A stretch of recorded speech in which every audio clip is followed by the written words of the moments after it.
Eric here, and welcome to today's true MrE story.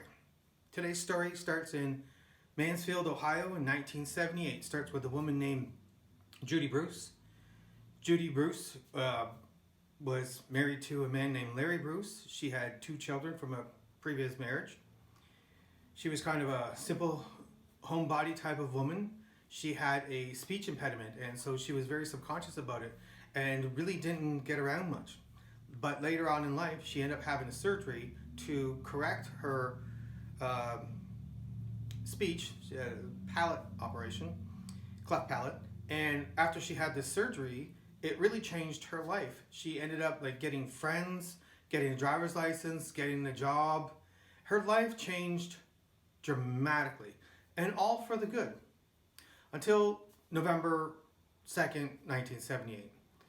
Judy was home that day and she wasn't feeling well apparently. Her husband and her children all got up to get on their way in the morning. He was on his way to work, they were on their way to school. They all left around the same time, but that day Judy didn't go to work because her father said that she wasn't feeling well, and so she was going to stay home that day. So they all took off, and her husband Larry left the house, the kids left the house, they went to the bus stop. Larry drives by, the kids at the bus stop waves, and they all go on their way. Later on that day, the kids return home from school. When they return home from school, their mother's not home. So they find it a little bit unusual, but they wait until their father comes home, and when Larry Bruce comes home that day from work, he sees that his wife is not home. After looking around, he sees that her purse is still there, her car keys, and even her car is still there. So he thinks something is up, so he calls the police. The police are called, they come and do an investigation, and they're inquiring with Larry, and he tells them the story about, leaving the house for work in the morning, and the kids at the bus stop. The kids collaborate his story, he collaborates the kid's story, and they even interview Larry's boss. And he says, yes, Larry went to work that day and he was on time and he was there all day long. Well, a couple hours later, Judy's body is found. Her body is found wrapped in a blanket, dumped in a park not that far from the Bruce's home. When they have found the body, they're looking for evidence and they really don't find much. So they go back to the house. They're questioning Larry Bruce and his children.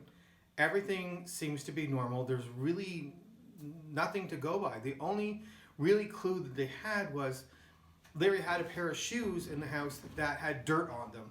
And so the police took the shoes to have the dirt identified. So they sent the shoes off to the lab, to the FBI, to identify this dirt, to see if it's a match for the dirt where Judy's body was found in the park.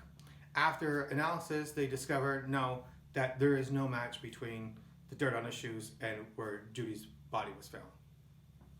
So the investigation continues. Strangely enough, a couple of days after Judy's death, a co-worker of hers, a man by the name of James Isaac, he is involved in a strange car accident that's a fatality. He dies in this car accident a couple of days later.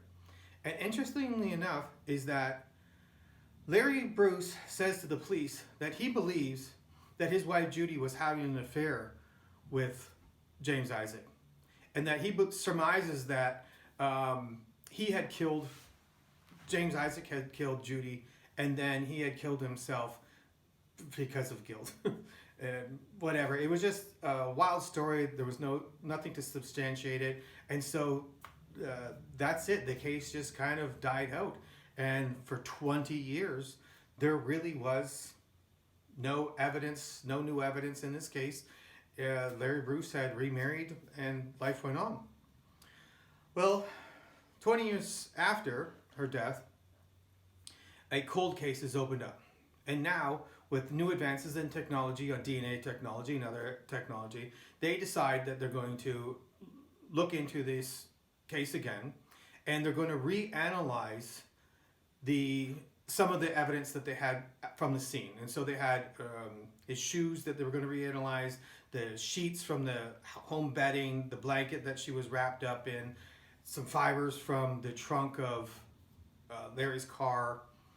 They go and they recheck everything. The first thing they check is the bedding from the family home. It's interesting because when they had checked the bedding, they found 2 separate semen samples, semen from 2 different men. So they test, one is identified as being Larry Bruce, Judy's husband, but the other one, they don't know whose semen it is. So they kind of get to thinking, well, maybe Judy was having an affair with her co-worker, James Isaac. So 20 years after his death, they go and they exhume his body so they can test his DNA against the DNA found on the sheets in Judy's bedroom. And there's no match. So it's kind of a dead end there. The next thing they do is they check the shoes again.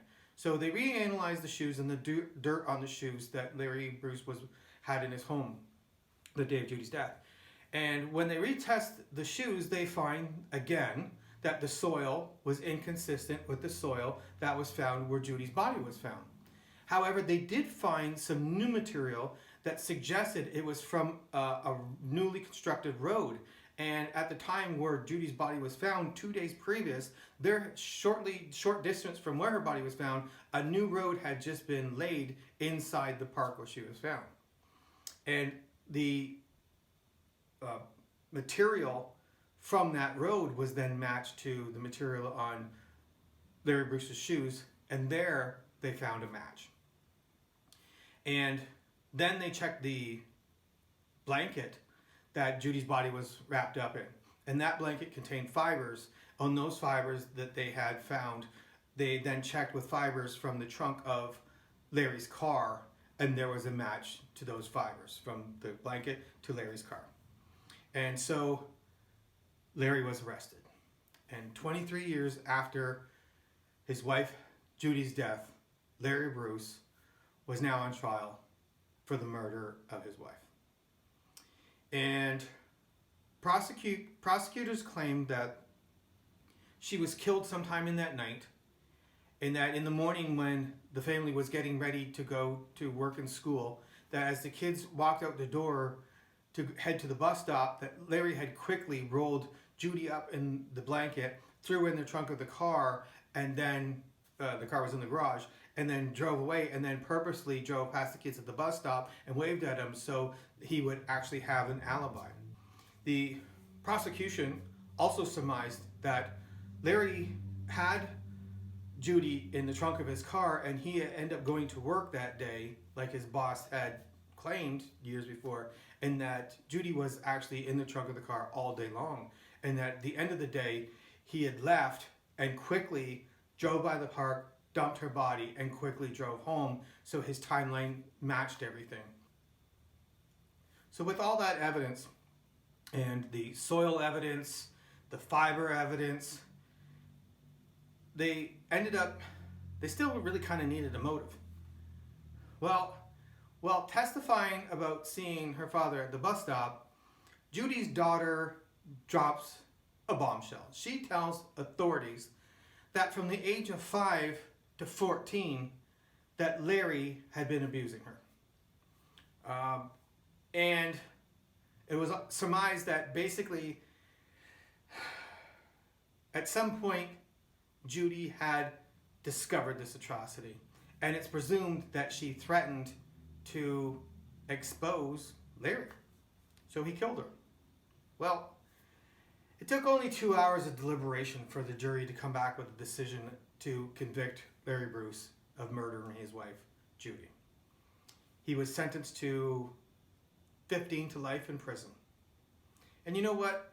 It's amazing how many cold cases now are now being solved because of the new advances in DNA technology and other technologies. And that's my story. If you watched the story up to this point, please do me a favor and click on the subscribe button. And till next time, don't be a criminal or a victim. Thanks for watching.